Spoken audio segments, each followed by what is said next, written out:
إن الحمد لله نحمده ونستعينه ونستغفره ونستهديه ونعوذ بالله من شرور أنفسنا ومن سيئات أعمالنا من يهده الله فلا مضل له ومن يضلل فلا هادي له أشهد أن لا إله إلا الله وحده لا شريك له وأشهد أن محمدا عبده ورسوله وصفيه من خلقه وحبيبه بلغ الرسالة وأدى الأمانة ونصح للأمة وجاهد في سبيل الله حتى أتاه اليقين اللهم صل وسلم على سيدنا محمد في الأولين وصل وسلم على سيدنا محمد في الآخرين وصل وسلم على سيدنا محمد في كل وقت وحين وصل وسلم على سيدنا محمد في الملأ الأعلى إلى يوم الدين وعلى آله الأخيار وأتباعه الأبرار وأزواجه الأطهار وبعد فإن أصدق الحديث كتاب الله وخير الهدي هدي محمد صلى الله عليه وسلم يا أيها الذين آمنوا اتقوا الله حق تقاته ولا تموتن إلا وأنتم مسلمون يا أيها الناس اتقوا ربكم الذي خلقكم من نفس واحدة وخلق منها زوجها وبث منهما رجالا كثيرا ونساء واتقوا الله الذي تساءلون به والأرحام إن الله كان عليكم رقيبا يا أيها الذين آمنوا اتقوا الله وقولوا قولا سديدا يصلح لكم أعمالكم ويغفر لكم ذنوبكم ومن يطع الله ورسوله فقد فاز فوزا عظيما إخوة الحضور hadirin sekalian, Allah Subhanahu wa taala mengkisahkan salah satu kisah yang disebutkan sebagai kisah terbaik di dalam Al-Qur'an. Allah Subhanahu wa taala firmankan, A'udzubillahi minasyaitonir rajim. Bismillahirrahmanirrahim. Nahnu naqussu 'alaika ahsanal qasas bima auhayna ilaika hadzal Qur'an wa in kunta min qablihi laminal ghafilin. Ikhwatal hudur, Allah Subhanahu wa taala firmankan, kami kisahkan untuk kalian kisah terbaik meskipun sebelumnya kalian tidak mengetahui. Yang dimaksud hadirin sekalian sebagai kisah terbaik di dalam Al-Quran adalah kisah Nabi Yusuf alaihissalam. Hadirin sekalian, pertanyaannya selanjutnya, mengapa kisah Nabi Yusuf dianggap sebagai kisah terbaik? Tentu saja Al-Quran, sebagian ulama salah satunya Syekh Asy-Sya'rawi mengatakan 80% dari Al-Quran isinya adalah kisah-kisah, cerita-cerita tentang orang-orang di masa lalu. Maka hadirin sekalian, sebagian ulama menyimpulkan bahwa kisah-kisah dalam Al-Quran ini mungkin sudah berlalu, tetapi tokoh-tokohnya akan selalu bermunculan. Akan selalu ada Fir'aun di segala masa. Akan selalu ada Qarun di segala masa. Dan akan selalu ada Yusuf di segala masa. Dan hadirin sekalian, jika kita lihat Nabi Yusuf alaihissalam, beliau merupakan salah satu contoh yang menjadi teladan bagi kita semua dalam banyak hal. Maka hadirin sekalian, dalam kesempatan ini khotib ingin mengajak kita semua untuk kembali membuka kisah terbaik yang dipublikasikan, yang diabadikan dalam Al-Quran, dalam kisah Nabi Yusuf alaihissalam. Hadirin sekalian, kurang lebih ada 4 teladan penting yang dicontohkan Nabi Yusuf alaihissalam dalam kisah beliau dalam Al-Quran. Yang pertama hadirin sekalian, dan yang paling utama, Nabi Yusuf mengatakan dalam Al-Quran sebagaimana diabadikan oleh Allah Subhanahu wa taala. Beliau mengatakan, A'udzubillahi minasyaitonir rajim. Bismillahirrahmanirrahim. Inni taraktu millata qaumin la yu'minuna billah walladzina hum bil akhirati hum kafirun. Aku meninggalkan agama orang-orang yang tidak percaya kepada Allah dan mereka yang tidak percaya kepada hari akhirat. Wattaba'tu millata abai Ibrahim wa Ishaq, dan aku mengikuti agama bapak-bapakku, yaitu Ibrahim, Ishak, dan Yakub. Maka hadirin sekalian, teladan pertama yang dicontohkan Nabi Yusuf adalah beliau tidak mau menyembah kecuali selain Allah. Beliau tidak mau meminta kecuali kepada Allah. Beliau tidak mau bersujud kecuali kepada Allah, mengikuti agama bapak-bapaknya para nabi yang mulia, Nabi Ibrahim, Nabi Ishak, dan Nabi Yakub. Beliau kemudian mengatakan, "Arbabun mutafarriquna khairun amillahul wahidul qahhar?" Mana yang lebih baik? Tuhan-Tuhan yang berbeda dan banyak, apakah Tuhan yang satu yang maha perkasa? "Ma ta'buduna min dunihi illa arbaban sammaitumuha antum wa aba'ukum." Yang kalian sembah hanyalah nama-nama yang dibuat oleh bapak-bapak kalian sendiri. Yang kalian sembah sesungguhnya hanyalah hayalan yang dibuat oleh bapak-bapak kalian sendiri. Maka hadirin sekalian, tauhid inilah yang tertanam di dalam diri Nabi Yusuf dan beliau jaga sepanjang usia beliau. Dan salah satu tanda tauhid, hadirin sekalian, yang terkadang kita lengah adalah kita yakini bahwa segala nikmat, rizki, harta, kekuasaan yang kita dapatkan sesungguhnya semuanya hanya titipan dan pemberian dari Allah Subhanahu wa ta'ala. Inilah hadirin sekalian tauhid yang benar. Sebagaimana Nabi Yusuf, beliau mengatakan, "Rabbi qad ataitani minal mulki wa 'allamtani min ta'wilil ahadits." Ya Rabb, wahai Tuhan, Engkau telah memberikan kepadaku sebagian kekuasaan dan Kau ajarkan kepadaku arti dan tafsir mimpi. Hadirin sekalian, Nabi Yusuf, beliau menjadi pejabat di Mesir, memiliki kekuasaan yang luas atas kekayaan negara, dan beliau mengatakan sesungguhnya ini adalah pemberian dari Allah Subhanahu wa ta'ala. Mari kita bedakan hadirin sekalian akidahnya Nabi Yusuf dengan akidahnya Qarun. Qarun ini hadirin sekalian kekayaannya, gudang hartanya itu kuncinya saja perlu dibawa oleh orang-orang yang berbadan kekar yang jumlahnya banyak. Dalam Al-Quran Allah Subhanahu wa ta'ala firmankan, "Wa atainahu minal kunuz ma inna mafatihahu latanu'u bi'usbatin ulu quwwah min zi ulu quwwah." Dan kami berikan kepada Qarun harta yang kuncinya saja perlu digotong oleh sekelompok orang berkekuatan besar.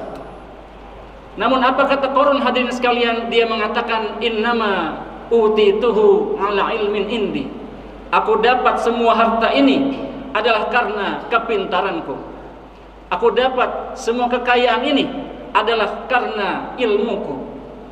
Demikian hadirin sekalian, terkadang kita merasa kekayaan kita, jabatan kita, pangkat kita adalah hasil kepintaran kita, adalah hasil kerja keras kita. Padahal sesungguhnya hadirin sekalian, kepintaran kita pun dari Allah Subhanahu wa ta'ala, ilmu kita pun dari Allah Subhanahu wa ta'ala. Bahkan keberadaan kita, tubuh kita, nyawa kita, semuanya hanya titipan pemberian dari Allah Subhanahu wa ta'ala. Inilah akidah yang benar yang diajarkan Nabi Yusuf ketika beliau mengatakan, "Rabbi qad ataitani minal mulki wa 'allamtani min ta'wilil ahadits." Ya Allah, Kau berikan kepadaku sebagian kekuasaan dan Kau ajarkan kepadaku tafsir mimpi. Yang kedua hadirin sekalian, selain tauhid yang kuat, Nabi Yusuf mengajarkan kepada kita tentang ketakwaan. Hadirin sekalian, ketakwaan ini sebagian ulama menjabarkan menjalankan yang diperintahkan, menjauhi yang dilarang. Sebagian ulama menggambarkan ketakwaan adalah membuat semacam tembok, membuat semacam batas antara diri kita dan apa yang dilarang oleh Allah Subhanahu wa ta'ala. Hadirin sekalian, sebagai manusia ada kalanya kita diberikan kesempatan untuk melakukan kecurangan, kemaksiatan dan dosa besar, dan saat itulah ketakwaan seseorang diuji. Itulah yang dihadapi Nabi Yusuf alaihissalam ketika beliau dirayu oleh ibu angkatnya. Dalam Al-Quran disebutkan, وراودته التي هو في بيتها عن نفسه وغلقت الأبواب وقالت هيت لك. Ketika ibu angkatnya, hadirin sekalian, berada dalam satu ruangan, tidak ada orang di sana, dia kunci pintunya, kemudian dia mengatakan, wahai Yusuf, ayo kemari. Hai talak. Apa jawaban Nabi Yusuf, hadirin sekalian? Qala ma'adzallahi inna rabbi ahsana maswaya innahu la yuflihudz zalimun. Aku berlindung kepada Allah. Sesungguhnya Allah telah memberikan kepadaku posisi yang baik dan tidak akan beruntung orang-orang yang zalim. Demikian hadirin sekalian, betapa Nabi Yusuf alaihissalam menahan syahwatnya, yang itu merupakan cobaan paling besar. Para ulama Arab mengatakan asyadul jihad jihadul hawa wa ma akramal mar'a illa tuqa. Jihad paling besar, jihad paling berat adalah jihad hawa nafsu, dan tidak ada yang membuat seseorang mulia kecuali ketakwaannya. Dan bahkan disebutkan dalam Al-Quran, walaqad hammat bihi wa hamma biha laula ar'a burhana rabbih. Ibu angkatnya memiliki nafsu, keinginan dengan dia, dan Nabi Yusuf pun memiliki keinginan terhadap ibu angkatnya.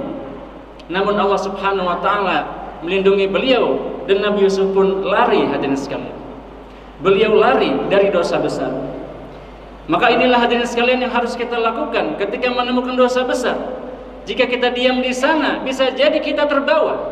Tapi jika kita lari, bisa jadi kita selamat. Sebagaimana yang terjadi pada Yusuf alaihissalam. Termasuk ketika beliau digoda, hadirin sekalian, oleh ibu-ibu, teman-teman dari ibu angkatnya. Beliau pun mengatakan, Rabbis sijnu ahabbu ilayya mimma yad'unani ilayhi. Ya Allah, penjara lebih aku cintai, penjara lebih aku sukai daripada apa yang mereka cari, daripada apa yang mereka pinta, daripada apa yang mereka ajak, yaitu mereka mengajak Nabi Yusuf untuk melakukan tindakan dosa besar, asusila. Namun Nabi Yusuf lebih memilih tinggal di dalam penjara, hadirin sekalian. Inilah salah satu teladan ketakwaan yang dicontohkan oleh Nabi Yusuf alaihissalam. Yang ketiga, hadirin sekalian, contoh penting yang beliau berikan adalah beliau memberikan contoh tentang kesabaran. Hadirin sekalian, Nabi Yusuf, beliau ditaruh di dalam sumur oleh 10 orang kakaknya di usia masih sangat kecil. Jika kita pikirkan Nabi Yusuf ini, beliau ketika dibuang oleh kakaknya, hadirin sekalian, bisa kita perkirakan usianya ini belum sampai usia balik, mungkin antara 5 sampai 12 tahun. Namun beliau tidak protes, hadirin sekalian. Beliau tidak sekalipun mengeluh dan marah di dalam Al-Quran, dalam kisah beliau. Namun beliau bersabar. Kemudian beliau dimasukkan ke dalam penjara, hadirin sekalian. Bukan sehari 2 hari, bukan sebulan 2 bulan, tapi bid'ah sinin, beberapa tahun. Namun beliau pun meskipun tanpa kesalahan apapun, tidak ada tindak pidana beliau lakukan, tidak ada pencurian beliau lakukan, beliau tetap bersabar. Hingga akhirnya, hadirin sekalian, kesabaran ini pun membawakan buah manis kepada beliau. Hingga akhirnya beliau pun dikeluarkan dan kemudian diberikan tempat yang baik di kalangan masyarakat Mesir, dan diberikan kepercayaan untuk memegang gudang harta dan gudang kekayaan negara. Hingga kemudian sang raja berkata, qala tuni bihi astakhlishu li nafsi. فَلَمَّا كَلَّمَهُ قَالَ إِنَّكَ الْيَوْمَ لَدَيْنَا مَكِينٌ أَمِينٌ. Wahai Yusuf, sekarang engkau memiliki tempat mulia di antara kami.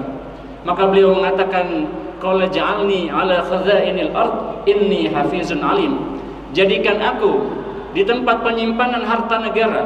Aku adalah orang yang mampu menjaga dan berpengetahuan, hafizun alim.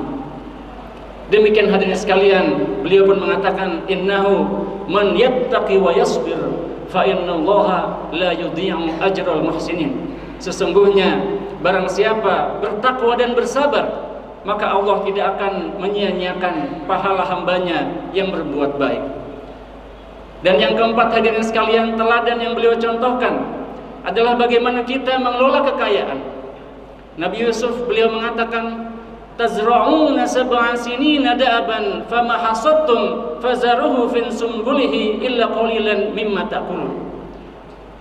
Harta atau hasil panen yang kalian dapatkan, kalian simpan, kecuali sedikit yang kalian makan. Dalam ayat tersebut beliau mengatakan 7 tahun kalian hasilkan panen, hasil kebun dan lain sebagainya, kalian simpan, kecuali sedikit yang kalian makan. Karena akan datang 7 tahun yang memakan semua yang kalian simpan, kecuali sedikit. Maka hadirin sekalian, ini menjadi sebuah filosofi sebuah negara. Negara yang aman dari segi finansial dan pangan harus siap paling tidak 7 tahun ke depan jika terjadi kesulitan keuangan. Karena selalu ada kemungkinan akan datang masa-masa sulit dan paceklik. Jika kita mengelola mungkin keluarga kita, kita harus pikirkan bagaimana tidak hanya sehari ke depan, mungkin 6 bulan ke depan, atau jika memungkinkan 7 tahun ke depan, bagaimana kita menghadapi masa-masa sulit. Jangan kita habiskan semua harta kita, jangan kita habiskan semua hasil panen kita, tapi sebagian kita simpan untuk masa-masa sulit di masa yang akan datang. Demikian hadirin sekalian, contoh-contoh, teladan-teladan yang dapat kita ambil dari salah satu kisah terbaik dalam Al-Quran, yaitu kisah Nabi Yusuf. Beliau mengajarkan teladan tentang ketauhidan, keyakinan tentang Allah Subhanahu wa Ta'ala. Beliau mengajarkan contoh terbaik tentang ketakwaan.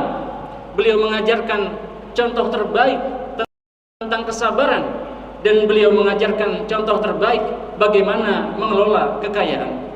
Mudah-mudahan kisah terbaik ini menjadi inspirasi bagi kita semua untuk memperbaiki diri kita, memperbaiki keluarga kita, negara kita, dan lain sebagainya. Barakallahu li wa lakum bil Qur'anil azim wa nafa'ani wa iyyakum bima fihi minal ayati wa dzikril hakim wa taqabbala minni wa minkum tilawatahu wastaghfiru innahu huwal ghafurur rahim.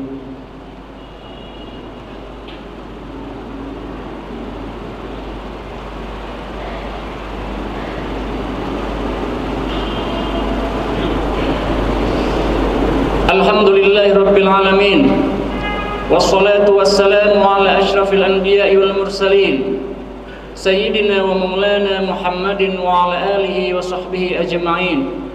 Ashhadu an la ilaha illallah wahdahu la sharika lah, wa ashhadu anna Muhammadan abduhu wa rasuluhu la nabiyya ba'dah. Ya ayyuhalladzina amanu taqullaha haqqa tuqatih wa la tamutunna illa wa antum muslimun.